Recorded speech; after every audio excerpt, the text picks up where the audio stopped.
நான் smart reach இன்ஸ்டிடியூட்டில் தரம் 9 கல்வி கற்கின்றேன். எனது பெயர் ஜெயராஜ் ஆரணி. நான் இன்று மனிதனின் குருதி சுற்றோட்ட தொகுதி பற்றி முன்வைக்க வந்துள்ளேன். மனிதத்தில் பிரதானமா 4 அறைகள் காணப்படுது.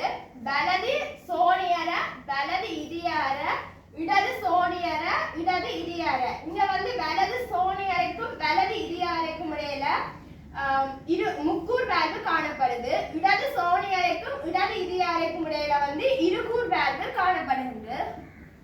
அடுத்த குருதிய உடல் முழுவதும் கொண்டு செல்லும் அமைப்புகள் நாடி. நாடி என்ன செய்யணும்னு சொன்னா இதயத்திலிருந்து அப்பா குருதிய கொண்டு செல்றதுதான் நாடி.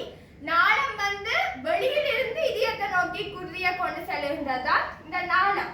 இந்த நாடிட்ட இயல்புகள் என்னன்னு சொல்லி சொன்னா தடிப்பு கூடியது, அடுத்த மீள்தன்மை உடையது. இந்த நாடி தடிப்பு கூடியதா காணப்படுதுன்னு சொன்னா அதிக அமுக்கத்தை தாங்கி கொள்றதுக்காக நாடி தடிப்பு கூடியதா காணப்படுது. அடுத்த நாளம். இந்த நாளம் இயல்புகள் என்னன்னு சொன்னா தடிப்பு குறைஞ்சது, மீள்தன்மை அற்றது.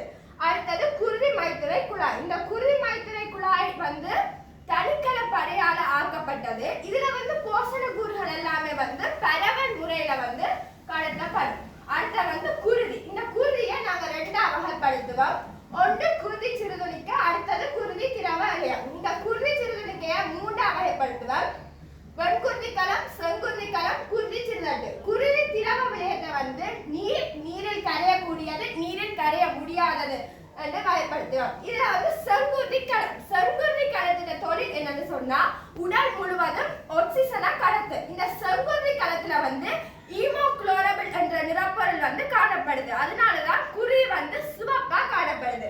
அடுத்த வெண்குருதி களம். இந்த வெண்குருதி களம் தொழில் திண்குடிய செயலின் மூலம் பிற பொருள் எதிரிகளை அறுத்துக்கொள்ளும். இந்த வெண்குருதி களத்துல பிரதானமா 5 வகை இருக்கு. இயேசு நாடி, மூல நாடி, நடுநிலை நாடி, ஒற்றை குழியம், நிணநீர் குழியம்.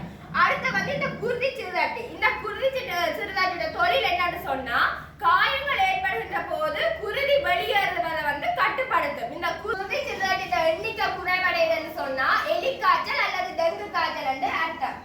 அடுத்த குருதி இனம். குருதி இனம் பிரதானமா 4 காணப்படுது. A, B, AB, O.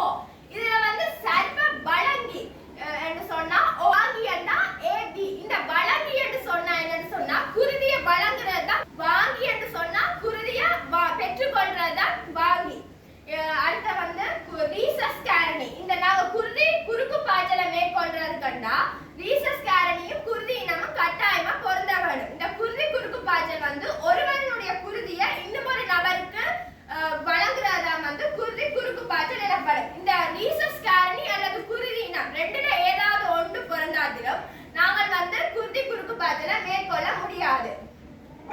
O minus. O minus O பிளஸ்க்கு வழங்கும், O மைனஸ்க்கு வழங்கும், A பிளஸ்க்கு வழங்கும், A மைனஸ்க்கு வழங்கும், AB பிளஸ்க்கு வழங்கும், AB மைனஸ்க்கு வழங்கும், B பிளஸ்க்கு வழங்கும், B மைனஸ்க்கு வழங்கும், A பிளஸ்க்கு வழங்கும், A மைனஸ்க்கு வழங்கும்.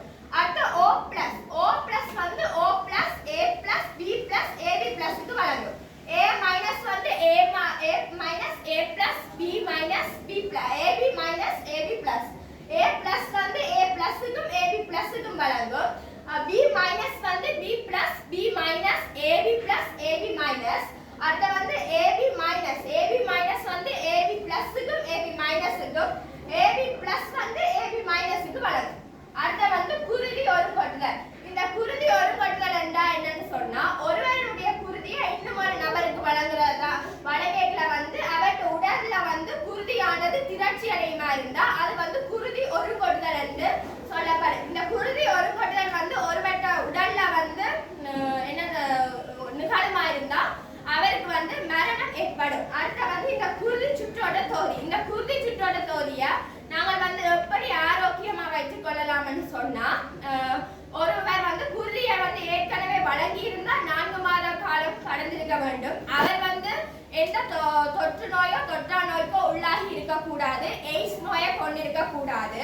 அடுத்த மனிதனுடைய இதயம் ஒரு நிமிடத்துக்கு 72 தடவைகள் 72 தடவைகள் துடிக்கும். இத்துடன் இந்த குருதி சுற்றோட்ட தொகுதியை நிறைவு செய்யும்.